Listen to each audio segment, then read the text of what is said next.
Viewers, మీరు నా వీడియోస్ని youtube.com/officetime అని టైప్ చేసి సబ్స్క్రైబ్ బటన్ క్లిక్ చేయడం ద్వారా మీరు నా లేటెస్ట్ అప్డేట్స్ మెల్లగా పొందొచ్చు. అంతేకాకుండా timecomputers.in అనే వెబ్సైట్ ద్వారా కూడా మీరు నా వీడియోస్ని చూడవచ్చు. వ్యూవర్స్, మీరు బ్లాగర్లో ఏదైనా టెంప్లెట్ని ఎడిట్ చేయాలనుకోండి, దాని థీమ్ని చేంజ్ చేయాలన్నా, కలర్స్ చేంజ్ చేయాలన్నా, బ్యాక్గ్రౌండ్స్ చేంజ్ చేయాలన్నా, ఫాంట్ స్టైల్ కలర్స్ చేంజ్ చేయాలన్నా ఎలా చేయాలో చూద్దాం. చూడండి, దానికోసం మీరు మీ బ్లాగర్లోకి ఎంటర్ అయిన తర్వాత సెట్టింగ్స్లోకి వెళ్ళిపోండి. ఓకే, సారీ, ఇక్కడ టెంప్లెట్లోకి వెళ్ళిపోండి. ఓకే, ఈ టెంప్లెట్ని క్లిక్ చేసినట్టయితే మీకు ఇక్కడ ఇలా ఒక ఆప్షన్స్ వచ్చేస్తాయి. దీనిలో నుంచి మీరు కస్టమైజ్ని క్లిక్ చేయండి. ఓకే, ఈ కస్టమైజ్ని క్లిక్ చేస్తే మీకు ఏంటంటే ఇలాంటి విండో వస్తుంది. వచ్చిన తర్వాత దీంట్లో ఏంటంటే ఆల్రెడీ మనకు థీమ్స్ కూడా ఉంటాయి. ఇందులోనే థీమ్స్ దొరుకుతాయి. మీరు ఏ థీమ్ని క్లిక్ చేస్తే ఆ థీమ్ వస్తుంది. అలా కాకుండా చూడండి, నేను ఇక్కడ వెనకాల బై తెలుగు ట్యూటోరియల్ DVDs అని బ్యాక్గ్రౌండ్లో ఇమేజ్ పెట్టాను. ఇలా మీరు కూడా ఇమేజ్ సెట్ చేయాలనుకున్నారనుకోండి, దానికోసం మీరు ఏంటంటే ఇక్కడ బ్యాక్గ్రౌండ్ ఉంది చూసారా, దీన్ని క్లిక్ చేయండి. దీన్ని క్లిక్ చేసిన తర్వాత మీరు ఇక్కడ క్లిక్ చేసినట్టయితే మీకు దీనిలో ఆల్రెడీ చాలా బ్యాక్గ్రౌండ్స్ దొరుకుతాయి. చూడండి, ఫర్ ఎగ్జాంపుల్ బిజినెస్కి సంబంధించినవి, నేచర్కి సంబంధించినవి, ప్యాటర్న్స్, ఇవన్నీ ఫుడ్కి సంబంధించినవి, ఇవన్నీ మీకు దొరుకుతాయి. మీరు మీ బ్లాగ్కి తగ్గట్టు టెక్నాలజీకి సంబంధించిన బ్లాగ్ అయితే టెక్నాలజీకి సంబంధించింది ఇలా క్లిక్ చేసేసి మీరు క్లిక్ చేసిన వెంటనే మీకు అక్కడ వెనకాల ప్రివ్యూ కూడా చూపిస్తుంది. మీరు చూడండి, ఇక్కడ ప్రివ్యూ చూసుకోవచ్చు. మీకు ఏది నచ్చితే దాన్ని క్లిక్ చేసుకొని ఇక్కడ డన్ ప్రెస్ చేసినట్టయితే అది అయిపోతుంది. అలా కాకుండా మీ దగ్గర ఉన్న పిక్చర్ని అప్లోడ్ చేయాలి అంటే మాత్రం ఇక్కడ అప్లోడ్ ఇమేజ్ అని ఉంటుంది. మీరు బ్రౌజ్ చేయండి. మీ దగ్గర ఉన్న ఏదైనా ఇమేజ్ ఉంటుంది కదా, మీరు క్రియేట్ చేసింది ఫోటోషాప్లో, దాన్ని బ్రౌజ్ చేసి దాన్ని కూడా మీరు ఏంటంటే బ్యాక్గ్రౌండ్ ఇమేజ్ లాగా పెట్టేసుకోవచ్చు అన్నట్టు. చూడండి, నేను ఇక్కడ ఆల్రెడీ ఇంతకుముందు ఒకటి పెట్టేసుకున్నాను కదా, దీన్ని నేను ఇక్కడ క్లిక్ చేసుకొని ఓపెన్ ప్రెస్ చేస్తే నాకు దాన్ని కూడా నేను ఏంటంటే బ్యాక్గ్రౌండ్ ఇమేజ్ లాగా సెట్ చేసేసుకోవచ్చు అన్నట్టు. ఓకే, ఇప్పుడు ఇది అప్లోడ్ అయిపోతుంది. ఇది ఎంత ఉండాలి అంటే 300 KB కంటే 300 KB ఉండాలి. ఓకే, దానికంటే ఎక్కువ ఉంటే కుదరదు. ప్లస్ ఏంటంటే JPG ఇమేజ్ పెట్టుకోవచ్చు, జిఫ్ ఇమేజ్, PNG ఇమేజ్ పెట్టేసుకోవచ్చు. బిట్మ్యాప్ ఇమేజ్ పెట్టుకోవడానికి లేదు. దీనిలో ఆప్షన్ ఇచ్చేసి ఓకే డన్ ప్రెస్ చేయండి. డన్ ప్రెస్ చేసి చూడండి, మీకు ఇలా బ్యాక్గ్రౌండ్ మారిపోయింది.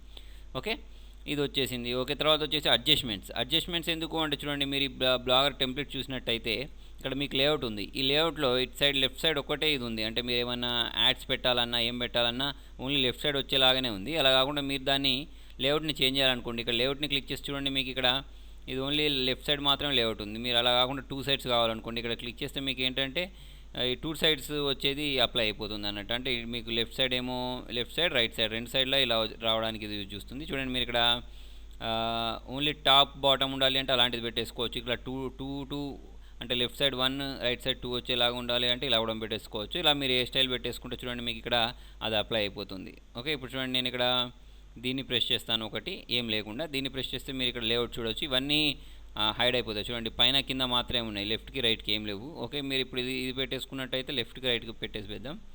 ఓకే, ఇది పెట్టేద్దాం. ఇది పెట్టేస్తే మీకు ఏంటంటే లెఫ్ట్ సైడ్ 2 ఉంటాయి, రైట్ సైడ్ 1 ఉంటుంది. ఏంటి ఇట్లా మనం అటాచ్ చేసుకోవడానికి. చూడండి, ఇక్కడ ఇదేమో 1 ఉంది, ఇటు సైడ్ ఏమో 2 ఉన్నాయి అన్నట్టు. ఇలా పెట్టేసుకోవచ్చు, మీకు నచ్చినట్టు ఎలా కావాలంటే ఆ లేఅవుట్ పెట్టేసుకోవచ్చు.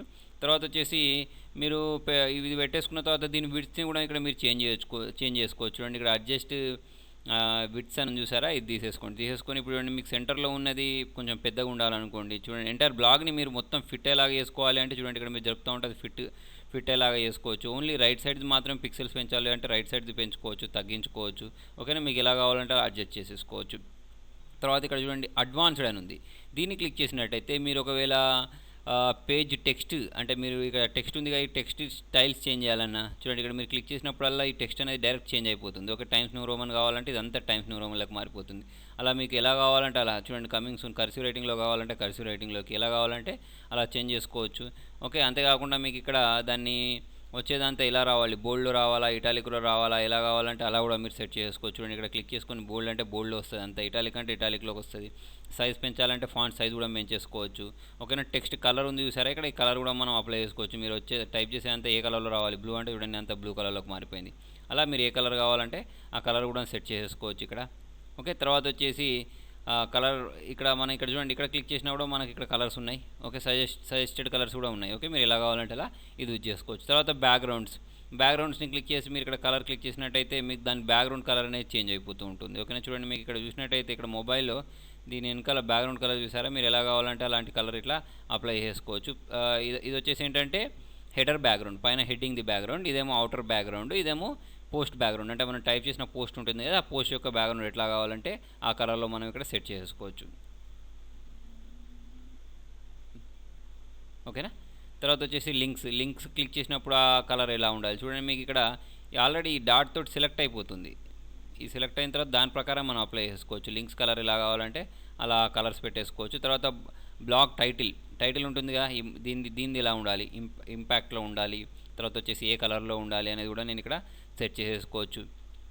ట్యాబ్ టెక్స్ట్ కూడా ఎలా ఉండాలి అనేది సెట్ చేసుకోవచ్చు. ఓకేనా, మీరు దీన్ని క్లిక్ చేసిన వెంటనే మీకు ఏంటంటే అది సెలెక్ట్ అయిపోతుంది. ఓకే, ట్యాబ్స్ బ్యాక్గ్రౌండ్ ఎలా ఉండాలి, పోస్ట్ టైటిల్ ఎలా ఉండాలి అంటే మనం టైటిల్స్ ఇస్తాం కదా, ఆ టైటిల్ ఎలా ఉండాలి అనేది కూడా ఇక్కడ చూడండి. దీనికి ఇది ఓకే, దానికి ఏ స్టైల్లో ఉండాలి, సైజ్ ఎలా ఉండాలి, కలర్ ఎలా ఉండాలి కూడా మనం పెట్టేసుకోవచ్చు. తర్వాత వచ్చేసి డేట్స్ ఉంటాయి కదా, ఆ డేట్స్ ఇవి ఎలా ఉండాలి, ఓకే, డేట్కి ఎలాంటి కలర్ ఉండాలి, ఆ కలర్ సెట్ చేసుకోవచ్చు. మొత్తం ఎడిట్ చేసుకోవచ్చు ఇక్కడ నుంచి. ఓకేనా, ఫూటర్ అంటే కిందికి వెళ్తే ఫూటర్కి ఎలా ఉండాలి. ఓకేనా, గ్యాడ్జెట్స్ ఉండేవి, గ్యాడ్జెట్స్ ఇక్కడ అబౌట్ మీ. ఓకేనా, తర్వాత బ్లాగ్ ఆర్చీవ్స్ ఇలా ఉన్నాయి సరే, వీటిని ఏ కలర్లోకి పెట్టేసుకోవాలి, ఇవన్నీ పెట్టేసుకోవచ్చు మీరు. ఓకే, ఇవన్నీ ఇక్కడ ఎడిట్ చేసుకోవచ్చు. ఇదంతా అయిపోయిన తర్వాత ఏం చేయాలి అంటే మీరు అప్లై టు బ్లాగ్ని క్లిక్ చేస్తే ఇదంతా అప్లై అయిపోతుంది. ఇప్పుడు ఓన్లీ మనం ప్రివ్యూ మాత్రమే చూసుకున్నాం మనకి ఎలా ఉందో. ఇది అప్లై చేయాలంటే ఇక్కడ క్లిక్ చేయాల్సి ఉంటుంది. అప్లై టు బ్లాగ్ని క్లిక్ చేసుకుంటే ఇదంతా అప్లై అయిపోతుంది. వద్దు అంటే బ్యాక్ టు బ్లాగర్ని క్లిక్ చేసుకోవచ్చు. వ్యూ చేయాలంటే ఇక్కడ వ్యూ బ్లాగ్ని క్లిక్ చేసి కూడా మనం ఏంటంటే బ్లాగ్ని చూడవచ్చు. ఓకే, అప్లై చేసి వ్యూ చేస్తే అప్లై అయింది కనిపిస్తుంది. అప్లై చేయకుండా వ్యూ చేస్తేనేమో ఓన్లీ మీకు ఇప్పుడు డిఫాల్ట్గా ఎలా ఉందో అలా కనిపిస్తుంది. వ్యూవర్స్, మీకు నా వీడియో నచ్చినట్టయితే లైక్ బటన్ ప్రెస్ చేయండి. ఫేస్బుక్ ద్వారా, ట్విట్టర్ ద్వారా, గూగుల్ ప్లస్ ద్వారా నా వీడియోని షేర్ చేయండి. మీ సలహాలను సూచనలు కామెంట్ రూపంలో తెలియండి. Thank you.